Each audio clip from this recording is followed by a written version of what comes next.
press release perkara dugaan tindak pidana barang siapa karena kesalahannya menyebabkan kebakaran, pelutusan atau banjir dan seterusnya, menyebabkan kerusakan atau membuat tidak dapat dipakai lagi bangunan dan seterusnya, telepon atau listrik yang terjadi di PT Indonesia Power, Jalan Bypass Ngurah Rai, Pesanggarahan.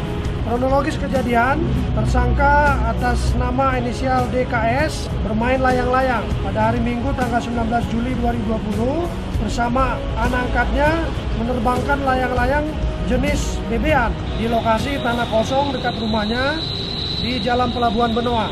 Dan setelah layangan tersebut berhasil diterbangkan, kemudian pelaku mengikat tali layangan di pohon Singapura. Ya, setelah itu pelaku meninggalkan layangannya. Selanjutnya sekitar pukul 16.24 terjadi gangguan listrik yang berdampak padamnya pelanggan PLN di wilayah Kuta, Denpasar Selatan dan Denpasar Timur sebanyak 71.121 pelanggan. Gangguan tersebut disebabkan oleh layang-layang yang berukuran besar tersebut terjatuh tepat di busbar atau gardu induk 150 kV yang mengakibatkan padamnya 3 trafo gardu induk. Jadi motifnya tersangka menaikkan layangan dan meninggalkan layangan tersebut tidak dalam pengawasan, sehingga karena salahnya menyebabkan layangan tersebut putus lalu jatuh di TKP dan mengakibatkan salah satu gardu TKP meledak dan terbakar.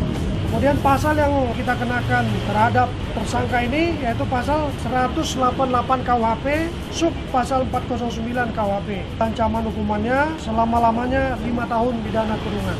Kita melakukan penindakan ini bukan untuk menghukum yang bersangkutan, tetapi tujuan utamanya memberikan efek jerah bagi yang masih memiliki hobi layang-layang. Kalau mau bermain layang-layang lebih hati-hati lagi. Kemudian perhatikan jaraknya, panjang talinya, kemudian lokasinya. Apalagi di lokasi-lokasi yang dekat dengan bandara, dekat dengan fasilitas vital seperti ini, ya itu dilarang, tidak boleh.